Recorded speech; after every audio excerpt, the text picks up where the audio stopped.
Alors, je suis désormais avec Cécilia Sévry qui va nous présenter un drone aux allures d'oiseau. Bah oui, effectivement, imaginez un drone qui pourrait se poser sur une branche, comme un oiseau naturel. C'est une innovation donc, que je vous présente. En fait, une équipe a décidé de s'investir sur un petit drone assez simple, un drone quadricoptère, donc avec 4 rotors plutôt légers, et donc d'y ajouter des pattes de rapace. Donc c'est assez impressionnant. Ils se sont inspirés du faucon pèlerin. Il a 3 griffes, 2 à l'avant, 1 à l'arrière. Là, ils ont décidé de l'élargir un petit peu, celle de l'arrière, pour une question d'ergonomie. Et donc, il est capable, littéralement, d'aller se poser et s'accrocher sur une branche. C'est assez impressionnant. Alors, pour y arriver... Voire effrayant, mais bon. Voire effrayant, effectivement. Alors, pour y arriver, ce mécanisme, il a été fabriqué en plastique, en impression 3D. Encore une fois, ça permet énormément de choses.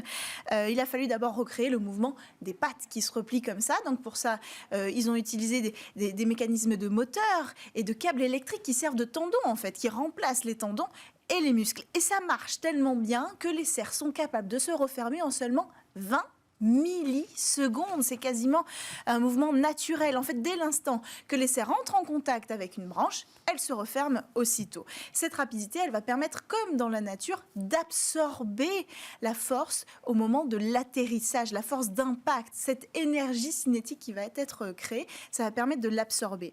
Et puis les griffes, elles ont plusieurs articulations pour s'adapter à la taille de la branche, mais aussi un revêtement rugueux à l'intérieur pour les questions d'adhérence. S'il y a de la mousse sur l'arbre ou alors s'il a plu et que le bois est mouillé, il faut qu'il adhère. Mais alors, il y avait une autre difficulté encore au-delà de ces avantages technologiques, c'est que un oiseau, il a le sens de l'équilibre, un robot ne l'a pas. Donc, il a fallu le recréer pour que ce drone puisse s'accrocher à l'arbre, mais pas tomber en arrière une fois qu'il était accroché, ou alors pendouiller comme une chauve-souris.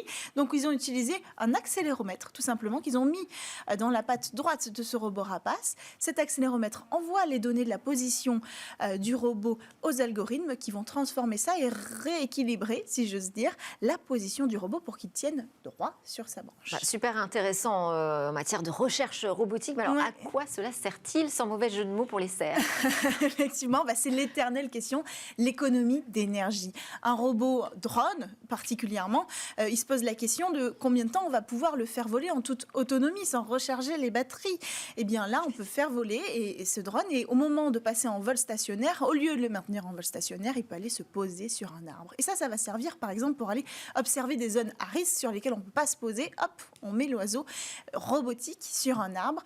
S'il y a, par exemple, une inondation et qu'on veut aller surveiller la zone, il reste toujours, en général, si tout va bien, un arbre droit, et donc on peut aller mettre cet engin robotique. On pense aussi à observer la faune et la flore avec ce robot rapace, à condition, évidemment, que les rotors soient plus silencieux, parce qu'on aura du mal à le confondre véritablement avec un oiseau. Absolument.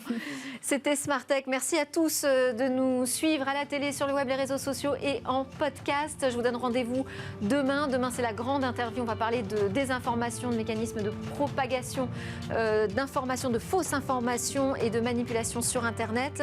Il y aura aussi le rendez-vous dans l'espace où on va s'intéresser à l'éthique. En attendant, je vous souhaite à tous une excellente journée.